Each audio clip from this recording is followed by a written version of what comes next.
Hello, this is a quick video about the ending of Tennessee Williams's play Sweet Bird of Youth. Endings are supposed to be where the issues of the play get resolved, so looking at the ending ought to draw our attention to the key concerns of the play and what Tennessee Williams has to say about them. I'm going to start with Princess Cosmopolis's last big speech at the end of the play, the one that begins "The face of Franz Alberstadt." Here, in this speech, she both recognises the similarities between her and Chance. They're both pitiful monsters who will get old and die.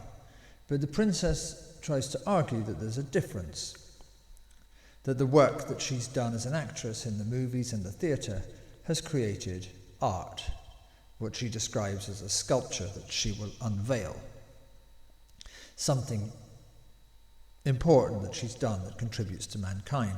So this at the moment seems to be a very positive legacy, in contrast very much to Chance, whose only legacy so far is that he's effectively castrated his own girlfriend. Heavenly's had to have a hysterectomy because of his corruption, his rot. So she's been sterilised, she can't have children, and that kills the future, of course. Her own brother describes her now as a dead body, washed up. And Chance goes to punch Princess for saying this, but ends up punching himself. Because it's true, and because he feels the pain of what he's done. And of course, in keeping with this recognition, in keeping with Williams' style of plastic theatre, we now hear the lament. The princess's language here is pretty brutal. Heavenly had to be gutted and hung on a butcher's hook like a chicken dressed for Sunday. And this, of course, reminds us that it's Easter Sunday, and that if we're going to have renewal, Chance has to be crucified for his sins, and fittingly, this will take the form of castration, which is what the princess ends with. So far, so clear. But the stage directions now immediately undermine the idea that there's any real difference between Chance and Princess. All at once, her power is exhausted, her fury gone. Something uncertain appears in her face and voice, betraying the fact, which she probably suddenly knows, that her future course is not a progression of triumphs. She still maintains a grand air as she snatches up her platinum mink stole and tosses it about her. It immediately slides off her shoulders. The platinum mink stole is presumably an emblem for the glamour and fame she's enjoyed, which will slip off here pretty quickly. She's just heard Sally Powers' report on the phone, and Sally has convinced her that her latest film has been a triumph, but all the pain that she's gone throughout the play, believing she's effectively had her 15 minutes of fame, that it's over, that she's now a has-been, that pain will inevitably come. She's not quite washed up yet, but she will be, and she realises it. Now, if we see Chance as a young Tennessee Williams and Princess as an old Tennessee Williams, this is quite sad, because it reflects Williams's own worry that his fame would not last, that his work was all for nothing, and that for him it was not enough to be famous. You have to produce work that lasts, you have to produce art, and of course, in the latter half of his life, Williams's work did go out of fashion. But instead of dwelling on this point, the play now moves to Chance's most interesting moment. Princess announces she's leaving and tells Chance that he has to come with her. But Chance refuses to go. Princess says, "You'd better come down with my luggage." And Chance says, "I'm not part of your luggage." "What else can you be?" "Nothing, but not part of your luggage." This is a superb moment of recognition. He's recognising not only that there's nothing else he can be, that he's a nobody, that he's achieved nothing, and that he's no other options, but what he does achieve here is the ability to stand up for himself, to be his own man, to take his own decisions, and not to be dependent on her. In doing this, he's totally rejecting the castration she was imposing on him at the end of the first scene, when she owned him as a gigolo because only she could cash the checks. So Chance stands up for himself here. He refuses to leave, and he does so knowingly, knowing that shortly Tom Jr. and his men will be at the hotel door ready to castrate him. And why does he do this? Well, you could argue, of course, that he's expiating his guilt for what he's done to Heavenly, but that's not what he says. He says it's because something's got to mean something, don't it? And this seems to be a more general point. That life only has meaning if you make it. If you stand up for yourself according to your own truth, not somebody else's. You can't be part of somebody else's luggage.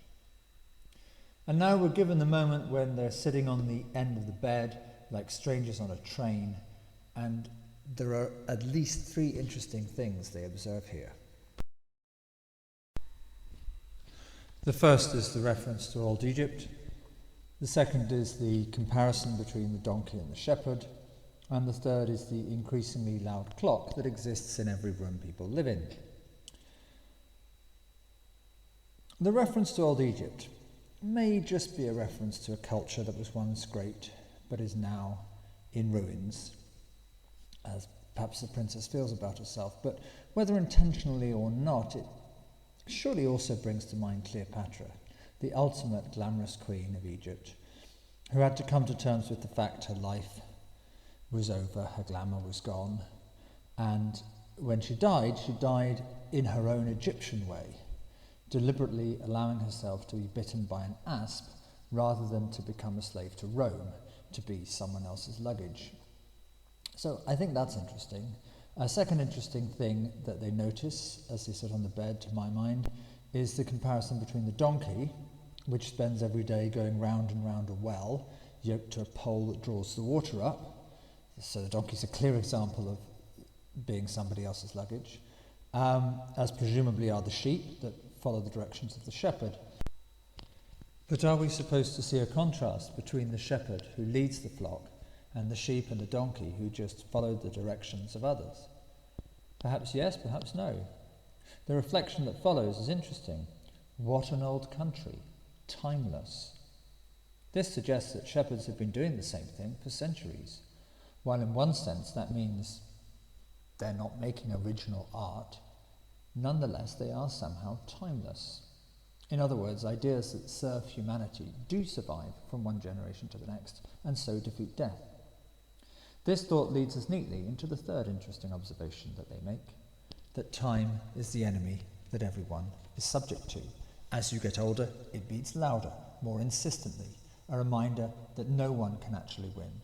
No one achieves immortality. Everyone is defeated by death. And so at this point, the play seems quite nihilist, despite man's attempt to make meaning. But we're not done yet.